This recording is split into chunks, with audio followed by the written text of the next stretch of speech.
नमस्कार, मैं हूं आपके साथ विभा उपाध्याय। बिहार चुनाव के दूसरे चरण में पटना जिले की 9 सीटों पर 3 नवंबर को वोट डाले जाएंगे।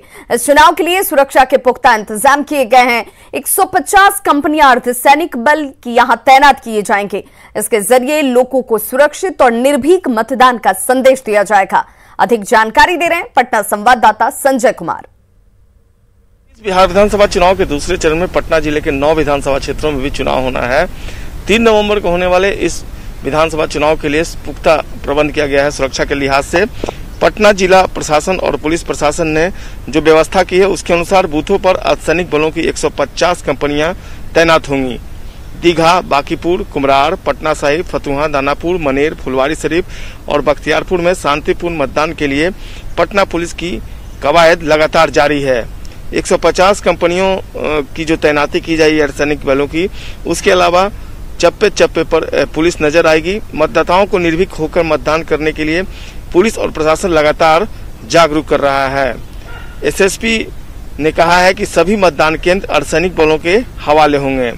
इसके अलावा शांतिपूर्ण मतदान के लिए हर विधानसभा क्षेत्र को सेक्टर और सुपर सेक्टर में बांट दिया गया है। सेक्टर, सुपर सेक्टर, जोन और सुपर जोन में पटना जिला पुलिस बल के जवान तैनात रहेंगे। मतदान केंद्र अर्धसैनिक बलों के हवाले रहेंगे। हर 10 बूथ पर 1 सेक्टर और हर 3 सेक्टर पर 1 सुपर सेक्टर रहेगा। पटना जिला प्रशासन और पुलिस प्रशासन ने लोगों से अपील की है कि वे निर्भीक होकर मतदान केंद्र पर पहुंचे और अपना वोट कास्ट करें। कैमरा पर्सन मनोज के साथ संजय कुमार, न्यूज़ 18 पटना। तो दानापुर विधानसभा क्षेत्र के चप्पे चप्पे की सुरक्षा के लिए अर्धसैनिक बलों को उतारा गया है। साथ ही फ्लैग मार्च कर लोगों को सुरक्षा का संदेश दिया जा रहा है। फ्लैग मार्च में बीएसएफ, सीआईएसएफ और आरपीएसएफ की टुकड़ियां शामिल रहीं। इसके जरिए निष्पक्ष और निर्भीक मतदान की लोगों से अपील की गई।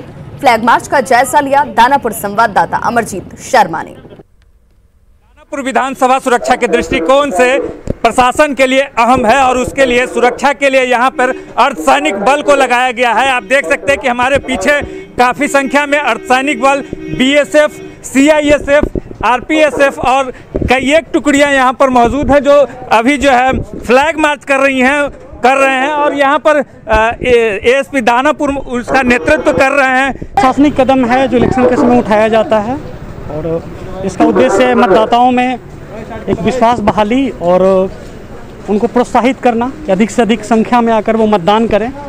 और प्रशासन जो है निष्पक्ष चुनाव के लिए प्रतिबद्ध है। काफ़ी संख्या में बल है, कितना बल है? और तकरीबन 450 अर्धसैनिक बल हैं और 3 थानों की पुलिस है, तो तकरीबन 500 का फोर्स है। फ्लैग मार्च कर रहे हैं ताकि लोगों में डर ना रहे, लोग बूथ पे पहुंचे और अपना मतदान स्वच्छ रूप से और निष्पक्ष रूप से बिना डरे, किसी से डरे वो अपना मतदान कर सकें। इसके लिए ये लोग जो है मौजूद हैं और ये लोग फ्लैग मार्च कर रहे हैं। बीएसएफ के ये जवान हैं जो बॉर्डर की सुरक्षा करती है और अभी चुनाव में यहाँ पर आई है। लोगों के बीच डर जो है वो भय को दूर करने के लिए ये फ्लैग मार्च किया जा रहा है और ये फ्लैग मार्च दानापुर के लोगों के लिए सुरक्षा के दृष्टिकोण से किया जा रहा है। दानापुर से न्यूज़ 18 के लिए अमरजीत शर्मा। पटना, भागलपुर और पूर्णिया में नल जल योजना से जुड़े ठेकेदारों के ठिकानों पर आयकर विभाग की छापेमारी में 50 लाख से ज्यादा कैश और करोड़ों की संपत्ति का खुलासा हुआ है। आयकर विभाग की छापेमारी ने विधानसभा चुनाव प्रचार में और ज्यादा गर्माहट ला दी है। विपक्षी जहां सीधे सीधे सीएम पर निशाना साध रहे हैं, तो सत्ता पक्ष के नेताओं का यह कहना है कि एनडीए सरकार में बहुत काम हुआ है और इस सरकार में गलती कोई भी अगर करता है तो वो बच नहीं सकता।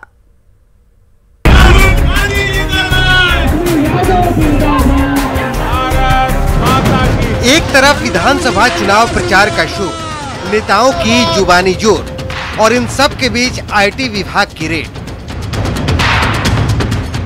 जी, बिहार का चुनावी माहौल तब और ज्यादा गर्मा गया जब बिहार के कई शहरों में आयकर विभाग ने जल नल योजना से जुड़े ठेकेदारों के ठिकानों पर एक साथ छापा मार दिया।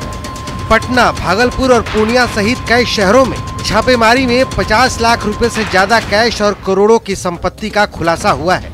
आईटी की छापेमारी के बाद विपक्षी नेताओं को बोलने का मौका मिल गया। आरजेडी नेता तेजस्वी यादव ने सरकार पर 60 से अधिक घोटालों का आरोप लगा दिया, तो एलजेपी अध्यक्ष चिराग पासवान ने जांच बढ़ने के साथ साथ इसका दायरा भी बढ़ने का दावा किया। इधर आरएलएसपी अध्यक्ष उपेंद्र कुशवाहा ने भी बड़े घोटाले का आरोप लगाया तो बीजेपी नेता डॉक्टर प्रेम कुमार ने कहा कि अगर कोई गड़बड़ी हुई है तो सरकार पूरे मामले की जांच करवाएगी। बहुत पैमाने पे भ्रष्टाचार हुआ है नीतीश जी के राज में, बीजेपी के राज में। 60 घोटाले जिसको विधानसभा में भी सरकार ने एडमिट किया है, माना है कि घोटाले हुए हैं, उसकी संख्या जो है 60 है घोटालों की। सृजन घोटाले जैसे बड़े बड़े घोटाले।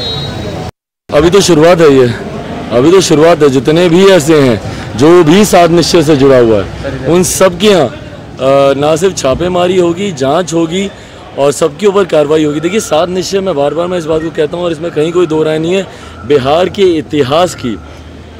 इतिहास की जो सबसे बड़ा घोटाला हुआ होगा तो वो सात निश्चय का घोटाला है।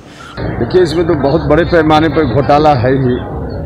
गरीब लोगों के विकास के नाम पर धन की लूट हुई है। कहीं नल जल योजना ठीक से काम नहीं कर रही है तो पैसा सिर्फ लूट के लिए बिहार की सरकार खर्च करे, इस बात को कैसे बर्दाश्त किया जा सकता है। इसलिए अगर रेड हुआ है तो मुझको लगता है कि फिर जांच में सही क्या है बात सामने आएगी और निश्चित रूप से कार्रवाई होनी चाहिए। बिल्कुल, यदि कहीं गड़बड़ी हुई है तो जांच होगी जा करके, और ऐसे लोगों पर जिन लोगों ने नियम का उल्लंघन किया हो या फिर कहीं पैसे का लूट हुआ हो तो निश्चित जांच की जाएगी और ऐसे ठेकेदारों पर सख्त कार्रवाई की जाएगी। जल नल योजना सीएम नीतीश कुमार के 7 निश्चय की एक महत्वपूर्ण योजना है। नीतीश कुमार जहां इस योजना को अपने सरकार की उपलब्धि बताते हैं तो विरोधी इस योजना में गड़बड़ी का आरोप लगाते रहे हैं, खासकर चिराग पासवान। अब नल जल की ये सियासत कहां तक जाती है, मतदाताओं पर इसका कितना असर होता है, ये देखना होगा। Bureau report, news 18 network. RJD ने कांग्रेस की ओर से डिग्री लाओ नौकरी पाओ के चुनावी वादे का समर्थन किया है। आरजेडी प्रवक्ता मृत्युंजय तिवारी ने केवल डिग्री पर नौकरी देने के फैसले का बचाव किया। अक्षर से तेजस्वी यादव जी 10 लाख लोगों को सरकारी नौकरी देंगे। इसके बाद तो ये सिलसिला चलेगा, बाकी लोगों को रोजगार के सृजन अवसर प्रदान किए जाएंगे। कह रहे हैं कि डिग्री लाओ नौकरी पाओ, तो जब डिग्री लेकर के लोग आएंगे और उनको नौकरी मिलेगी तो इसमें जान के साथ कैसे खिलवाड़ हो गया। हम एमबीबीएस की जो डिग्री लेकर आएंगे, क्या वो चिकित्सक नहीं बन सकते हैं? आरजेडी और कांग्रेस के रोजगार के वादे पर अश्विनी चौबे ने पलटवार किया और कहा कि ये सब वादे झूठे हैं। कहानी लिखने वाले कांग्रेस और राजद के लोग कभी भी ये गप्पू और पप्पू, ये लप्पू, ये लफ्फाजबाजी करेंगे, इसलिए गप्पू पप्पू लप्पू ये सबसे सावधान रहे। कुछ और खबरों के साथ जल्द होंगे वापस, देखते रहिए न्यूज़ 18 बिहार। केंद्रीय स्वास्थ्य राज्य मंत्री अश्विनी चौबे ने दावा किया है कि बिहार में लोगों को फ्री कोरोना की वैक्सीन दी जाएगी। अश्विनी चौबे ने जनता से अपील की है कि वो सुशासन की सरकार को चुने, नहीं तो फ्री वैक्सीन में भी लूट खसोट होगी। हम वैक्सीन बिहार वासियों को हर प्रत्येक महीने का 2 डोज जो होता है वो निश्चित रूप से मुफ्त में दिया जाएगा, पूरे देश को दिया जाएगा।